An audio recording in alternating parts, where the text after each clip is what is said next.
എല്ലാവർക്കും നമസ്കാരം. എനിക്ക് അനുഭവം അയച്ചതെന്ന് കാത്തിരിക്കുന്നവരൊക്കെ എന്നോട് ക്ഷമിക്കുക കേട്ടോ. കുറച്ച് ദിവസം കൂടെ എല്ലാവരും കാത്തിരിക്കണം. ഞാനിങ്ങനെ ഓരോരുത്തരുടേതായിട്ട് വായിച്ചു കൊണ്ടിരിക്കുകയാണ്, നിങ്ങളോട് ഓർമ്മിപ്പിക്കാൻ പറഞ്ഞുകൊണ്ടിരിക്കുകയാണ്. അപ്പം ഇത് നമ്മുടെ ഗ്രൂപ്പിലുള്ള ഒരു മെമ്പറുടേതാണ്. എന്താ പറയുന്നത് നമുക്ക് കേൾക്കാമല്ലോ. ശ്രീകാന്ത് സാർ, ഞാനൊരു ത്രിമധുരം കുടുംബാംഗമാണ്. കഴിഞ്ഞ മാസം എനിക്കുണ്ടായിട്ടുള്ള ഒരു ചെറിയ അനുഭവമാണോ എന്ന് ചോദിച്ചാൽ അറിയില്ല. എനിക്കത് എല്ലാത്തിനേക്കാളും വലിയ അനുഭവമായിരുന്നു തോന്നിയത്. അത് ഞാൻ ഇവിടെ പറയാൻ ആഗ്രഹിക്കുന്നു.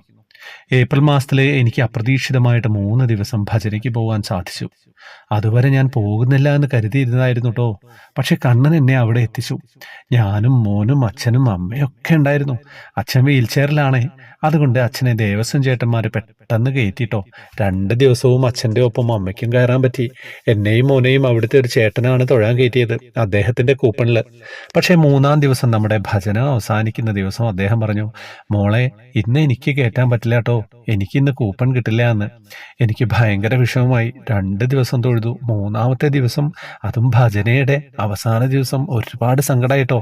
ഞാൻ കരുതി ഒന്നും പറ്റില്ലെങ്കിൽ ജനറൽ ക്യൂവിൽ കയറാം. 3-ാം ദിവസം തൊഴാതെ എങ്ങനെയാ?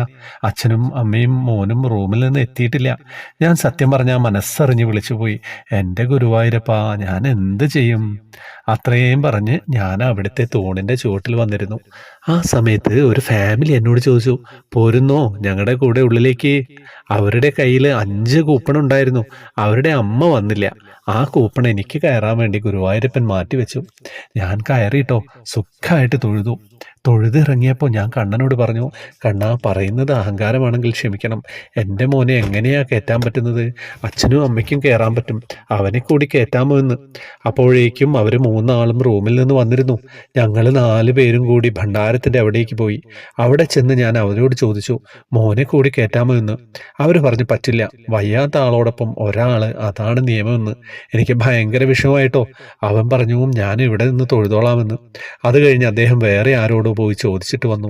അദ്ദേഹം പുറത്ത് അവരോടും എന്നോടും ഒരുമിച്ച് കയറിക്കോ എന്ന് പറഞ്ഞു.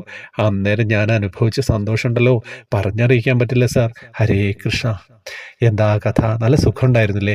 ഗുരുവായൂരിൽ ഭജനയ്ക്ക് പോയിട്ട് അവിടെ എത്തിയൊരു പ്രതീതി.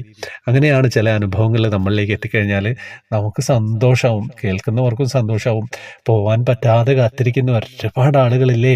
അപ്പോൾ അവർക്കൊക്കെ കേൾക്കാൻ വേണ്ടി, അവർക്കൊക്കെ ഭജന ഇരിക്കാൻ വേണ്ടിയാണ് എന്ന് വേണമെങ്കിൽ നമുക്ക് വിചാരിക്കാം ഇത്തരം അനുഭവങ്ങൾ നിങ്ങളിലേക്ക് എത്തുന്നത്. ഹരേ കൃഷ്ണ. വാട്സപ്പ് ഗ്രൂപ്പിൽ വരാം, ജോയിൻ ബട്ടണിലൂടെ വരണം. ഇന്നലെ നമ്മൾ കുറേ പേർക്ക് സമ്മാനമൊക്കെ കൊടുത്തിട്ടുണ്ട്. വേറെ എന്താ വിശേഷം? ഒന്നുമില്ലല്ലോ.